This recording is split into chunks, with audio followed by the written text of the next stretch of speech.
శక్తి కదా. కాబట్టి ఆత్మ వేరైపోయిందో డెడ్ బాడీ మట్టికి పంపిస్తారు. ఆత్మ ఉంది కాబట్టి అది నాది ఇది నాది అంటాము.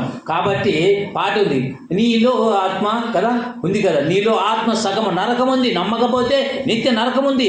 దేహాన్ని ఆత్మ తీసి నరకంలో వేసి మనకి భయపడాలా. కాబట్టి ఎంతో మంది మనువాదులు మొత్తం ఎంతో మంది దేవుని వాక్యానికి వ్యతిరేకంగా జీవించేవారు, వాక్యానికి వ్యతిరేకంగా మాట్లాడేవాళ్ళు. అది తప్పు.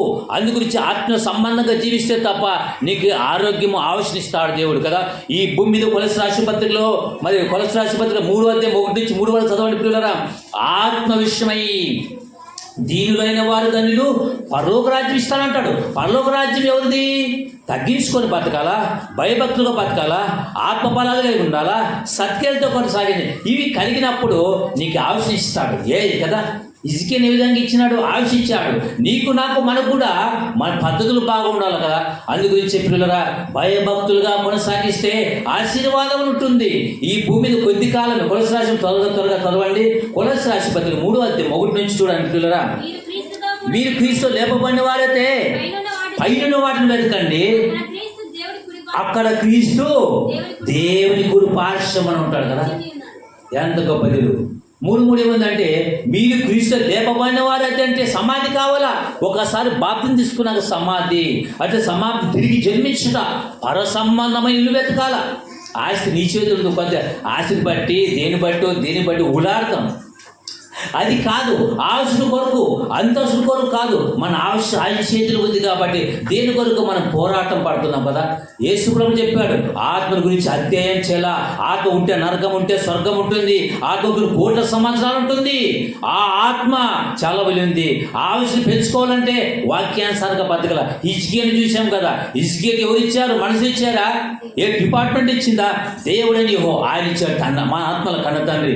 ఆవిషను పెంచుకోవాలి. చాలా మంది ఆవిషను పక్కన పెట్టి పోతే ఉంటే వాళ్ళే వాళ్ళకి సరిగ్గా రాంగ్ రూట్లో పోతారు. అది కాదు. యేసు ప్రభువు ఏం చెప్పాడు? ఆత్మ గురించి అధ్యయనం చేయాల. ఆత్మ విషయమై దీనులైన వారు ధన్యులు, పరలోక రాజ్యం వారంట. అంటే అదృష్టవంతులు, కోటీశ్వరులు, ధనవంతులు చెప్పొచ్చు.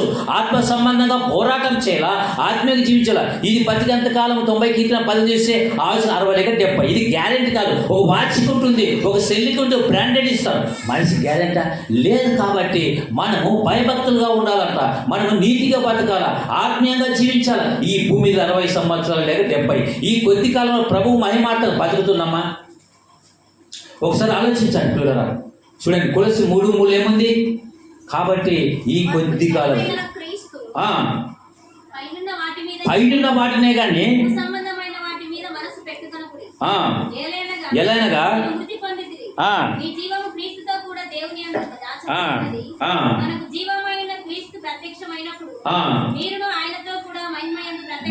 ప్రత్యక్షపడదు. మీ జీవం క్రీస్తుతో దాచబడింది. ఎంత ఆధిక్యత ఇచ్చాడు. అందుగురించి మరి యేసు ప్రభువు వారు చెప్పిన మాట కదా, ఆత్మవిషయాన్ని ఆలోచించాలి. మీరు క్రీస్తు లేపబడిన వారే పైన వాటి వెతకండి అంటాడు కదా. మరి మనం ఎక్కడ ఎత్తున్నాం కదా. మత్తయి సువార్త 6వ అధ్యాయం చూస్తే ఈ 33-32 కనపడుతుంది కదా. ఇవన్నీ మీకు కావాలని తెలియను, పరలోకం తండ్రి మీకు తెలియను. కాబట్టి మీరు ఆయన రాజ్యమును నీతిని మొదలు వెతుకు, అప్పుడు అన్ని మీకు అనుగ్రహింపబడును కదా. ఇవి కావాలని తెలుసు. లోక సంబంధం ఏ బిడ్డకి ఎంత కావాలో తెలుసు. కాబట్టి మనము దేవుని బట్టి మనము అడిగిన దేవుడు మనకు సాయం చేస్తాడు. ఆవిష్టి గురించి ఎంతో కదా. ఆవిష్ని పెంచుకోవాలంటే మనము భూమి మీద దేవుని కొరకు మనం బతుకులు, దేవుని రాజ్యం కొరక, లోక సంబంధమైనటువంటి హేమైన కోరికల కొరక. అందుగురించే భూమి మీద మీ కొరకు ధనం కూర్చోవద్దు. ఇక్కడ చిమ్మట తుప్పులు తిరిగి దొంగలు కన్నం వేసి దొంగలు పరలోకమందు మీ కొరకు ధనం కూర్చుకోండి. అక్కడ చిమ్మటి తుప్పులు తిరిగి దొంగలు కన్నం వేసి దొంగలు. మీ ధనం ఎక్కడో అక్కడే ఉండడం. ఇప్పుడు ఎక్కడ తెలుసా? కింద పడితే అత్తుకుంటారు. పైసే పరమాత్మ ఉండేది కదా. మీ ధనం ఎక్కడో కొనునో కదా. అంటే ఎక్కడంటే మన జీవితం మాట కోరుకున్న కడే ఎంత వేస్తుంది ఎంత తెలుస్తుంది. భక్తిలో శక్తి ఉండాలంటే, దేవుని రాజ్యం కొరకు మనం కష్టపడాలంటే సత్ప్రవర్తన కలిగి ఉండాలంట పిల్లరా. అందుగురించి ఆనాడు యేసు ప్రభువు వారు భూమి మీద విధానాలు యోహాను భక్తులు రాయించాడు. మొదటి యోహాను రాసిన పత్రిక 3వ అధ్యాయము 16, 15, 16, 18 చూస్తే యేసు మన కొరకు ప్రాణం పెట్టాడు. మనము కూడా మన సహోదరులు ప్రాణ పెట్ట బద్దులమై ఉండాలి కదా. దేవుని స్తోత్రం స్తోత్రం హల్లెలూయా. ప్రాణం పెట్టపోవచ్చు. ఇప్పుడు బైక్ మీద వచ్చినప్పుడు సువార్త పద్ధతి కొంతమంది వచ్చిన ప్రాణాలు పోవచ్చు. అది ఇప్పుడు చెప్పలేము. మంచికి వస్తారు, చెడ్డడికి వస్తారు. వాటి పరిపూర్ణంగా ఉండి దేవుడు రాజ్యం కట్టబడాలా. దేవుడి కొరకు బతికి ఆశిస్తాడు. ఈ లోక సుఖాలు వెంటకలు కాదు, పర సంబంధం నీళ్ళ కొరకు బతికితే మనకు ఎంతో ఆశీర్వాదం ఇస్తాడు పిల్లలు కదా. అందుగురించి 18 చెప్పండి. మొదటి యోహాను రాసిన పత్రిక 3వ అధ్యాయము 18 కనబడుతుంది పిల్లరా. చిన్నపిల్లలారా మాటతోనూ నాలుకతోనూ క్రియతోనూ సత్యముతో ప్రేమించాలి కదా. అందు గురించి పరలోక రాజ్యం కోరటే యేసు ప్రభువు చెప్పాడు. యోహాను 14:5 ఏది చెప్పాడు? నిన్న మార్గము సత్యము జీవము నా ద్వారా తప్ప ఎవడు తండ్రి ఎందుకు పోలేడు.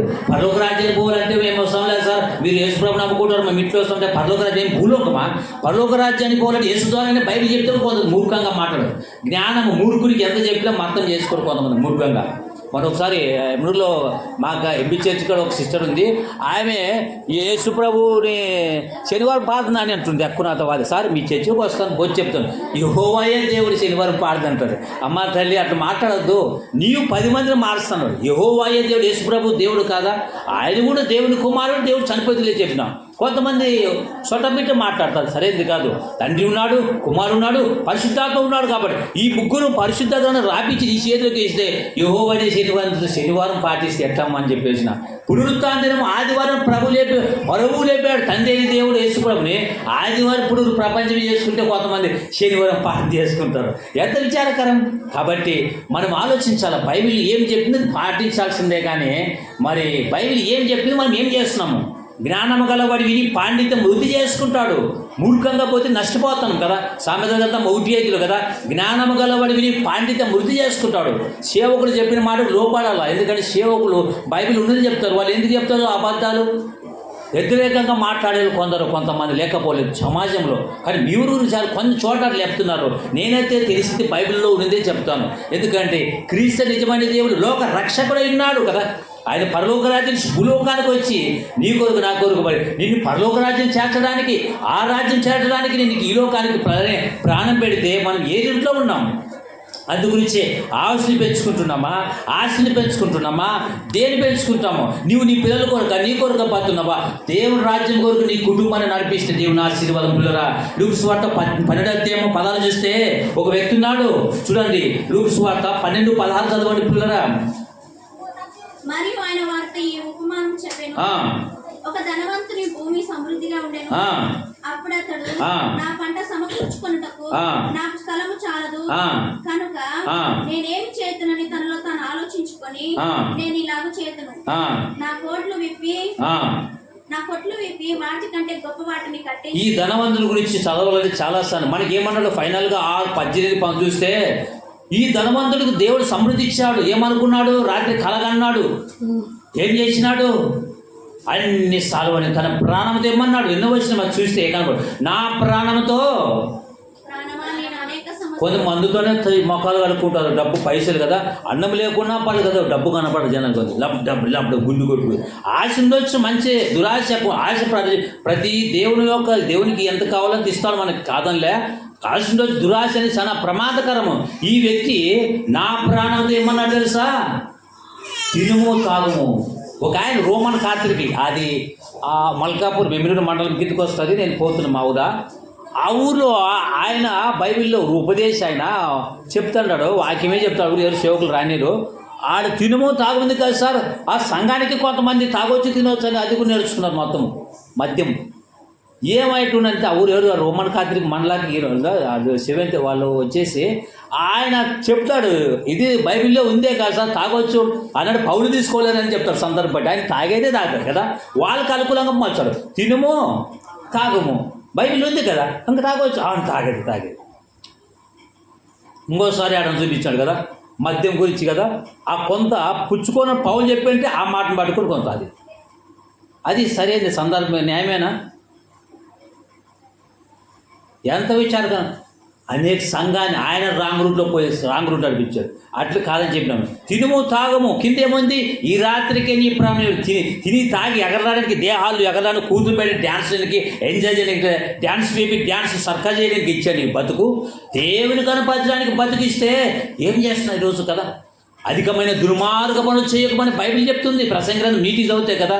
భూమి మీద ఇప్పుడు తల్లిదండ్రులని ఆ పాతి పిల్లలు ఇప్పుడు తప్పదా గింత పట్టుగా చుక్క ముక్క ఎంజాయ్ ఆస్తి కొరకు డబ్బుల కొరకు ఉరుకాట ఆవశ్యం ఎక్కడ గాలిలో ప్రాణాలు పోతున్నాయి కదా. ఎందుకంటే మద్యం చాలా భయంకరమైనది, డేంజర్, అపాయకరమైంది. అందుగురించి ఆవశ్యని మన పిల్లల మీద కన్నెట్ సెల్ ఫోన్ టచ్ ఇచ్చి ఇష్టానుసారం విడిచిపెట్టారు. వాళ్ళప్పుడు వారం కొన్ని నెలలు అప్డేట్ అవుతుందా లేదా, ఏ సినిమాలు ఏ ఫోన్లో ఉన్నారు, ఏ గ్రూప్లో ఉన్నారు, ఎట్లా ఉన్నారు, ఏ సినిమాలా జూమాలా సినిమాలా లోక్ సంబంధం ఒకసారి అప్డేట్ చేయాలి. పిల్లల మీద ఆడపిల్లలని మనం విడిచిపెట్టరాదు, టచ్ ఫోన్ కూడా విడిచిపెట్టకూడదు. అబ్బాయి వాళ్ళ మీద కన్నేయాలి. ఎందుకంటే ప్రమాదకరమైనటువంటి వాడు జోబులు వేసుకున్న సైతాన్ని యూనివర్సిటీ కాబట్టి పిల్లరా. అందుగురించే భయభక్తులుగా ఉండాలి. సామెతల గ్రంథం 16:5 ఇస్తే యెహోవా యందు భయభక్తులు కలిగి ఇంటి వలన మనుషులు చెడుతనములు విసర్జించెదరు. నీవు నిఘపెట్టాలా, నీ పిల్లల మీద నిఘపెట్టాలా. అప్పుడు నువ్వు ఆయుష్ను, ఆరోగ్యాన్ని, వాడి ప్రాణాన్ని, వాడి జీవాన్ని, వాళ్ళని మంచి మార్గం నడిపిస్తున్నావు. కొంతమంది విడిచిపెట్టే మన సెల్లు విడిచిపెట్టే రాంగ్ రూట్లో పోయే ప్రమాదాలు, కుటుంబాలు రోగానికి బాధపడితే లాభం ఉంది. అది గురించి మీ పిల్లల మీదుగా ఒకసారి ఒక కన్నేదిగా ఓ కన్ను నివేస్తే ఆ సెల్ ఫోన్ మీద ఏ రూట్లో యాంగిల్ ఏ రూట్ అన్ని చూస్తే అప్పుడు కూడా మనమే అప్డేట్ చేయాలి కదా. అది గురించి పిల్లరా, ఈ భూమి మీద బతుకుతున్నామని దేవుడు మనకు ఆశించాడు. భూమి మీద మీ కొరకు ధనం కూర్చోవద్దు. మరి ఏం చేయాలరా? యేసుప్రభు ఈ విధంగా చెప్పాడు. ఎలా బతకాలను, ఏ విధంగా చేయాలి, ఏమి చూడండి ఎలా బతకాలంట. ఇది పరసంబంధమైన మాట. అందుగురించి పిల్లరా, మీ ఇక్కడ చిమ్మటకుడు తుప్పుడు దొంగల కొన్న నేను పరలోకమందు మీ కొరకు ధనం కూర్చోండి. మీరు క్రీస్తు లేపబడిన వారైతే పైన వేదకండి కదా. అన్నమ్మ భయభక్తులు అనేటువంటి దేవాలయం 84 సంవత్సరాలు విధువరాలు దేవుని సన్నిధిని విలువకుండా కన్నీటితో పట్టుదలతో ఎంతో ప్రవక్తి కదమే, ఎంతో భయభక్తులుగా ఉన్నట్టుగా బైబిల్ చెప్తుంది. ఎంత విశ్వాసం, ఎంత పట్టుదల, ఎంత కదా 50-60 ఉల్లాడిపోతాం. ఈ అన్నమ్మ మంచి భక్తురాలు కదా. లూకా సువార్త 2:36 చూస్తే ఆమె మంచి ఆసక్తి, ఆమెను చూసుకొని రూపాంతరం, ఆమెను చూసుకొని పరిపూర్ణంగా, ఆమె చూసి ఆవశ్యత పెంచుకొని. ఆమె వయసు ఎంత కదా, మనం 60 ఏళ్ళకి ఇట్టాయి ఉల్లాడిపోతాం. ఇటువంటి మంచి వ్యక్తి, ఒక మంచి ప్రవక్తి, మంచి ఆసక్తురాలు, ప్రార్థన, పట్టుదల, విశ్వాసము, ఈమె చూసుకుని ముంగూర్తుకు మనం రావాలంటే మనం ముంగూర్తు పెట్టుకోవాలి పిల్లరా. ఆమె భూ సంబంధమైన ఆ మనిషి కాదు, పర సంబంధమైన ఈవు కట్టినటువంటి అబ్రహాము భూమి పర సంబంధమైన ఈవుని కనిపెట్టాడు. విశ్వాసులకు తండ్రి, మహానీయుడు, యథార్థవంతుడు, విశ్వాసులకు నీతిమంతుడు ఆయన వ్యక్తి. ఏమి కోరుకుంటావు, కోరుకునే వాళ్ళు దేవుడు అంటే నాకు ఏమొద్దు, పర సంబంధం వెతికాడు మహానీయుడు. ఎబ్రి 11 నీటి చూస్తే డేరాల్లో ఉండి దేవుని గణపరిచిన మహానీయుడు, ఆయన విశ్వాసులకు తండ్రి. అబ్రహాం ఆరంభంలోనే గట్టి పట్టాడు. ఇంత ఆధిక్యంగా టెక్నాలజీ వచ్చిన దేవుని నమ్మాలంటే కొంతమంది దేవుని నమ్మాలా, దేవుని నమ్ముకుంటే ఎట్లా చూపించాలని మాట్లాడతారు. దేవుడు చూపించింది, దేవుడు నమ్ముకున్నాను. కొంతమంది స్వార్థకి వెళ్తుంటాము. దేవుడు ఎక్కడ ఉండాలి, దేవుడు ఉన్నాడు ఎందుకు ఆయన ఏం మాట్లాడతాడు. కీర్తన 14 దేవుడు లేని వాళ్ళు కూడా ఉన్నారు, లేకపోలేదు. కాబట్టి ఈ యొక్క సమయంలో మనకు దేవుడు ఇచ్చాడు. ఆస్తిని గురించి పెంచుతున్నామా, ఆస్తిని గురించి పెంచుతున్నామా, ఓకే. ఆస్తిని ఎంత పెంచుకుంటామో ఆస్తిని కూడా ఆత్మ సంపాదించుకోవాలి. గలితాసుపత్రి 6 చేస్తే మీరు ఒకరి భారాన్ని పరిస్థితి క్రీస్తుని కొనసాగించండి కదా. అన్నమ్మ గురించి చూడండి కదా. ముగించుకుందాం. లూకా సువార్త 2:36 అనుకుంటా, 36 నుంచి కనపడుతుంది ఆమెది.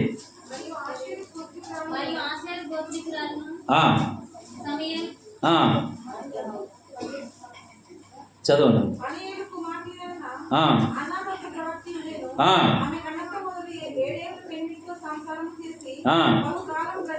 ఎన్ని సంవత్సరాలు అంట ఇటు అక్కడ, ఎన్ని సంవత్సరాలు?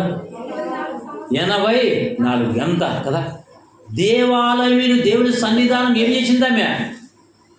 అన్నిటి ఉపవాసం ప్రార్థన చేసింది. ఎంత గొప్ప కదా. ఆయుష్కాలము ఇజుకేకి ఇచ్చాడు. ఇజుకి గురించి చాలా సంగతులు చెప్పొచ్చు, కానీ ఇజుకేకి ఇచ్చాడు. దేవుడే మనకి ఇచ్చేది. ఆస్తి లోపల కష్టపడితే రొట్టె కష్టపడితే బతుకు.